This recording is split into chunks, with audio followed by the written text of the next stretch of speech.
Hello friends, welcome to my channel silicon age. मेरा नाम सुखविंदर है एंड अगेन मैं आपके सामने फिर से एक रिव्यू लेके आया हूँ। आज मैं बात करूंगा एक बजट सेगमेंट के TWS के बारे में।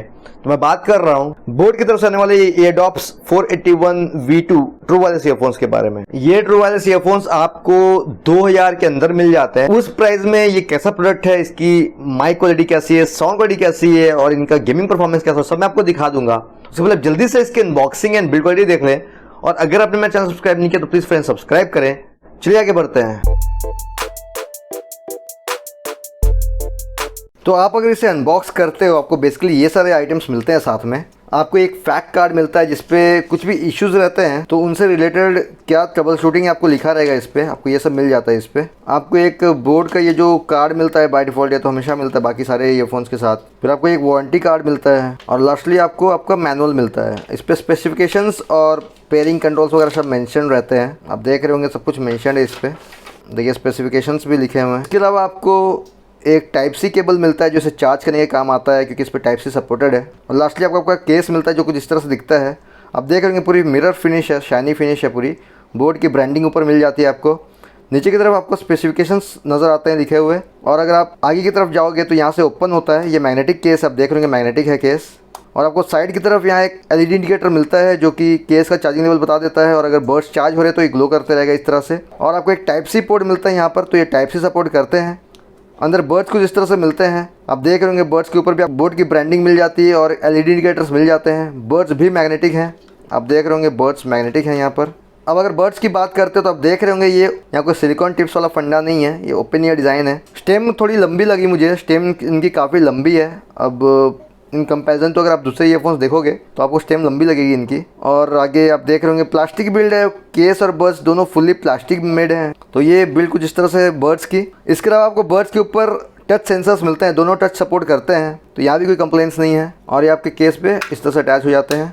तो बिल्ड क्वालिटी ठीक है इनकी। तो आपने इसकी अनबॉक्सिंग एंड बिल्ड क्वालिटी देख लिया, आपने देखा कि बिल्ड क्वालिटी ठीक ठाक है प्राइस के हिसाब से। मुझे यहाँ कोई कंप्लेंट्स नहीं है, ओपन ईयर डिजाइन है, सब सही है, कोई यहाँ कोई भी इश्यूज नहीं है। अगर बात कर लेते हैं हम कंट्रोल्स की, तो जैसे कि मैंने आपको दिखाया दोनों बर्ड्स पे टच सेंसर्स प्रेजेंट है। दैट मींस आपको टच कंट्रोल्स मिलते हैं यहाँ पर। हालांकि आपको कोई इनबिल्ट वॉल्यूम कंट्रोल नहीं मिलता है। बोट नॉर्मली वॉल्यूम कंट्रोल नहीं देता है ईयरफोन्स में, अपने डिवाइस के थ्रू ही वॉल्यूम कंट्रोल करनी पड़ेगी। इसके अलावा आपको बाकी सारे बेसिक कंट्रोल्स मिलते हैं जिसमें आप म्यूजिक प्लेबैक कंट्रोल कर सकते हो, स्किप प्रीवियस ट्रैक कर सकते हो, कॉल कंट्रोल्स मिल जाते हैं, call accept reject, Google assistant control, ये सब मिल जाते हैं। अगर बात करते हैं कनेक्टिविटी की तो यहाँ ब्लूटूथ 5.0 का सपोर्ट आपको मिलता है और मैं देखा स्टेबिलिटी ठीक ठाक थी 10 मीटर तक, वहां तक कोई इश्यूज नहीं आते थे। इसके अलावा इस पे आपको ओपन एंड कनेक्ट फीचर नहीं मिलता है। इंडिविजुअल मोनो मोड मिल जाता है, दोनों birds as a single mono bird काम में आ जाते हैं। डुअल पेयरिंग फीचर आपको नहीं मिलता है, आप दोनों बर्ड्स को एक साथ दो डिवाइसेस से कनेक्ट नहीं कर सकते। अगर बात करते हैं वाटरप्रूफ की तो यहाँ बोट ने थोड़ा अच्छा काम किया है। इसको IPX6 की सर्टिफिकेशन मिली है। हेवी रेंज में भी आप यूज कर सकते हो, जिम जॉगिंग में तो आराम से यूज कर पाओगे। अब आते हैं बात करते हैं बैटरीज की।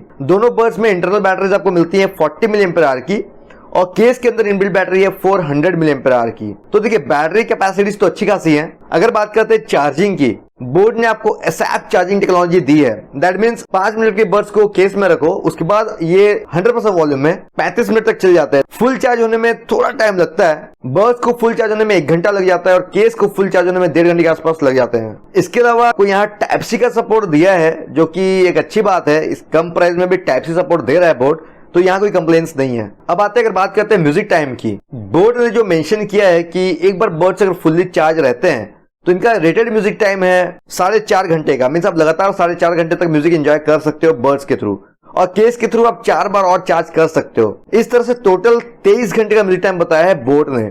और मैंने अपनी टेस्टिंग में जब इन्हें 100% वॉल्यूम में यूज किया था तो ये बर्ड्स 4 घंटे 25 मिनट चले, जो कि अगेन जितना उन्होंने मेंशन किया उसके आसपास है। तो म्यूजिक टाइम बहुत सही है इनका, तो यहाँ कोई कंप्लेंट्स नहीं है। अब आते हैं मोस्ट इंपोर्टेंट डिपार्टमेंट जो म्यूजिक का होता है। और आपको पता है बोर्ड की सिग्नेचर साउंड क्या है, बेस हेवी साउंड है। लेकिन इस पर्टिकुलर केस में मैंने देखा है कि बोर्ड ने थोड़ा इनका सिग्नेचर थोड़ा चेंज किया है। इनका जो आपको सिग्नेचर मिलता है वो है ब्राइट। उसके पीछे रीजन ये है कि ये हालांकि ओपन ईयर डिजाइन है तो आपको नॉइज आइसोलेशन तो होता नहीं है, तो बेस इफेक्ट तो ऐसे ही कम हो जाता है। इनमें आपको 10 mm के डायनेमिक ड्राइवर्स मिलते हैं इनबिल्ट, और इनमें जो कोडेक्स की सपोर्ट है वो है SBC, AAC और एप्टेक्स। तो आपको इस प्राइस में एप्टेक्स कोडेक का भी सपोर्ट दे रहा है। पर आप धोखा मत खाइएगा कि आप ये मत सोचिए एप्टेक्स कोडेक है तो म्यूजिक क्वालिटी बहुत अच्छी है, मैंने देखा है कि इनमें हाई फ्रिक्वेंसीज बहुत ज्यादा हाई है, मीन्स एक ना कान को लगती है वो, तो यहाँ थोड़ा इश्यूज मुझे लगे। बेस लेवल्स भी उतना नहीं है जितना नॉर्मली बोर्ड में होता है, इनका बेस लेवल थोड़ा कम है, तो बेस में मैं इन्हें रेटिंग दूंगा 4.0 आउट ऑफ 5।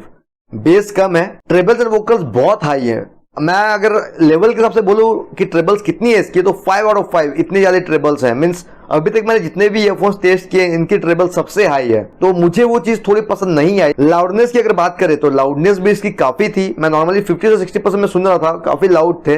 अब अगर बात करते हैं कि आप इसकी साउंड क्वालिटी और इंप्रूव कर सकते हो, तो वेवलेट में अगर आप ऑटो EQ यूज करते हो और उस पर आप प्रोफाइल यूज करते हो एप्पल ईयरपॉड्स की, तो आपको इनकी साउंड क्वालिटी में काफी इंप्रूवमेंट मिलेगा। बेस इंक्रीज होगी, ट्रिपल थोड़े कम हो जाएंगे और काफी अच्छी बैलेंस साउंड मिलेगी। तो अगर आप स्पेशली म्यूजिक के लिए ढूंढ रहे हो तो ये आउट ऑफ द बॉक्स एक रिकमेंडेड प्रोडक्ट नहीं है, लेकिन अगर आप वेवलेट वगैरह यूज करके एडजस्ट करते हो म्यूजिक को तो आप यूज कर सकते हो। अब आते हैं सेकंड मोस्ट इंपोर्टेंट डिपार्टमेंट, जो माइक होता है। तो यहाँ देखिए बोट ने अगेन थोड़ा अच्छा काम किया, उन्होंने बोला है डुअल माइक डिजाइन है, दैट मींस दोनों बर्ड्स में दो माइक्स लगे हुए हैं। तो मैंने जो नोटिस किया कि माइक इनके अच्छे, पहले मेरा माइक टेस्टिंग देखो, आपको आइडिया हो जाएगा।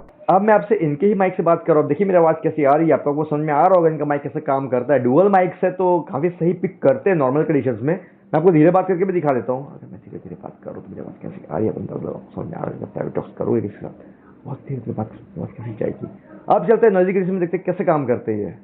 अगर आपके ट्रैफिक कंडीशन में यूज़ करोगे आपकी आवाज़ कैसी जाएगी, आप देख लो। मैंने म्यूजिक काफ़ी लाउड रखा है। आप मेरा कैमरा माइक देख लो, मेरा कैमरा माइक है तो समझ आ रहा है मेरी आवाज कैसी आ रही है। मैं कैमरा माइक में मेरे को मेरी आवाज कैसी आ रही है। भैया चलते हैं ईयरफोन्स के माइक में, ईयरफोन्स का माइक देख लो, इन्हीं के लिए काम कर रहा है। आपको समझ आ रहा है मेरी आवाज़ कैसी आ रही है आपको। अब चलते हैं क्लब कंडीशन में कैसे काम करते हैं ये। जब आप क्लब वगैरह में यूज़ करते हैं, जहाँ हेवी म्यूजिक बज रहा है, बेस म्यूजिक बज, आपकी आवाज़ कैसी जाएगी आप देख लो। अब मेरे कैमरा माइक देख लो, इन्हीं के लिए काम कर रहा है। मैं कैमरा माइक में मेरे को मेरी आवाज कैसी आ रही है कैमरा माइक में। अगेन चलते हैं ईयरफोन्स के माइक में, ईयरफोन्स का माइक देख लो, इन्हीं के लिए काम कर रहा है। आपको समझ आ रहा है मेरी आवाज़ कैसी आ रही है। माइक टेस्टिंग तो आपने इनका माइक टेस्टिंग देखा, आपने देखा कि नॉर्मल कंडीशन में तो अच्छा काम करते ही है, लेकिन नॉइज़ी कंडीशन में भी अच्छा खासा काम कर लेते हैं, तो कॉलिंग में इतना खास इश्यूज नहीं आएंगे आपको। अब अगर बात करते हैं गेमिंग की, तो देखिए यहाँ कोई डेडिकेटेड गेमिंग मोड नहीं मिलता है, तो ये टोटली डिपेंड करेगा आपके पास डिवाइस कौन सी है। मेरे पास सैमसंग का टैब है, उसमें मुझे डिले कम मिल रहा था, और मेरे पास MI का फोन है, उसमें मुझे डिले मिल रहा था। आप गेम टेस्ट देख लो, आपको आइडिया हो जाएगा।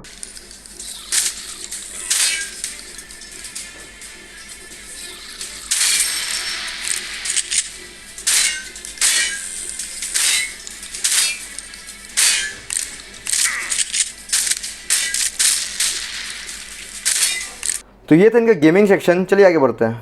अब अगर बात करते हैं कुछ डिसएडवांटेजेस या फिर इश्यूज की, इनकी जो साउंड क्वालिटी है ना बहुत ही ज्यादा ब्राइट है, दैट मींस हाई फ्रिक्वेंसीज बहुत ज्यादा बूस्ट की हुई हैं, तो ये मुझे एक इशू लगा। ऑप्टिमाइजेशन में थोड़ी कमी है।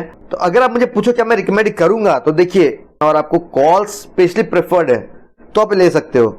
अगर आप ये म्यूजिकल लेते हो तो थोड़ा बहुत आपको प्रॉब्लम आ सकती है। ऐसे रिकमेंडेड प्रोडक्ट है, 2000 के अंदर ठीक ठाक प्रोडक्ट है, इतना भी खराब नहीं। अगर बात करते हैं कंफर्ट लेवल की, तो क्योंकि ये ओपन ईयर डिजाइन है तो आप समझ सकते हो ये उनके लिए ही बनाए गए जिनको कंफर्ट लेवल ज्यादा इंपॉर्टेंट है। तो लॉन्ग आवर्स के लिए तो कोई इश्यूज नहीं आएंगे। मैं आपको वेयर करके दिखा देता हूँ, आपको आइडिया हो जाएगा। तो मैं आपको राइट वाला वेयर करके दिखाता हूँ, बस सिंपली ऐसे इन्हें रख देना है ईयर्स में, तो ऐसे सेट रहते हैं। हालांकि स्टेम वाला हिस्सा थोड़ा लंबा है, इनका स्टेम आपको दिख रही होगी थोड़ी लंबी है, लेकिन फिर भी ठीक है। इसी तरह लेफ्ट वाला बस ऐसे रख देना है आपको ईयर्स में, और ऐसे अपनी जगह में सेट हो जाएंगे। देखिए, तो आप देख रहे हैं किस तरह से दिखते हैं ईयर्स में, दिखते तो ठीक है। और स्टेबिलिटी ओके है, क्योंकि ओपन ईयर डिजाइन में थोड़ा स्टेबिलिटी इश्यूज रहते हैं, ऐसे स्टिल ओके है, काम चल जाएगा। बाकी कंफर्ट लेवल तो जैसे मैं बता रहा हूँ बहुत अच्छा है, लेकिन यही है कि नॉइज कैंसिलेशन बाहर की बहुत कम हो रही है, नॉइज आइसोलेशन बहुत कम हो रही है बाहर की। मैक्सिमम बाहर का सुनाई देगा, क्योंकि ओपन ईयर डिजाइन है, तो आप समझ सकते हो ये इश्यूज रहेंगे।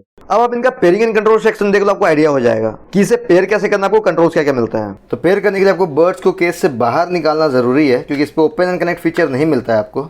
जैसे बाहर निकालोगे तो बर्ड्स इस तरह से ब्लिंक करने लग जाएंगे, दैट मीन्स अब ये पेयरिंग मोड में है। अब अपने फोन या टैब के ब्लूटूथ पे जाएंगे, तो देखिए एडॉप्स 481 V2 नजर आ गए, इन्हें कनेक्ट करेंगे। तो देखिए कनेक्ट हो चुके हैं। अब मैं आपको दिखाता हूँ कि मोनो मोड भी काम करता है। मैं राइट वाले बर्ड को केस में रखता हूँ, तो देखिए राइट वाला मैंने केस पे रखा, लेफ्ट वाला कनेक्टेड है। थोड़ा सा डिले हुआ था, आपने देखा कि थोड़ा डिस्कनेक्ट हुआ था, लेकिन फिर कनेक्ट हुआ, तो थोड़ा आपको डिले महसूस हो सकता है। अब इसी तरह मैं राइट वाला बाहर निकालता हूँ और लेफ्ट वाले को केस में रखता हूँ। तो देखिए एक चीज़ आप नोटिस कर रहे होंगे कि पूरा सीमलेस कनेक्टिविटी नहीं है, यहाँ पर थोड़ी देर के लिए डिस्कनेक्ट होकर कनेक्ट होता है। तो मोनोबर्ड वैसे काम कर रहा है, कोई इश्यूज़ नहीं है। आप ये भी देखो कि ये एप्टेक्स कोडेक सपोर्ट करता है। तो अब मेरे पास जो सैमसंग का टैब है, इस पर मुझे सिर्फ एप्टेक्स कोडेक का सपोर्ट मिल रहा है, मुझे SBC और AEC यहाँ नज़र नहीं आ रहा है किसी रीज़न से। तो ये एप्टेक्स में काम करते हैं। तो जैसे कि म्यूज़िक प्ले हो रहा है, आपको सिंगल टैप से प्ले पॉज मिलता है, देखिए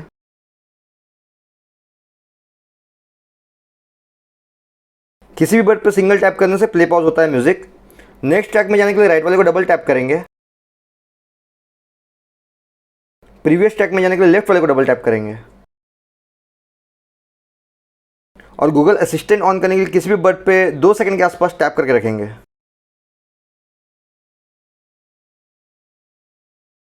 देखिए, तो ये कंट्रोल्स हमें मिल जाते हैं। चलिए आगे बढ़ते हैं। तो ये था मेरा रिव्यू इस बोट के एडॉप्स 481 V2 का। तो आपको आइडिया हो गया कैसे हैं। अगर आपको मेरी वीडियो पसंद आया तो प्लीज लाइक करें, शेयर करें, मेरे चैनल को सब्सक्राइब करें, क्योंकि मैं इस तरह के वीडियोस लाते रहता हूँ। अगर आपके कुछ भी क्वेरीज हैं प्लीज कमेंट करें, मैं उनके रिप्लाई करने की जरूर कोशिश करूंगा। Thank you friends, bye bye.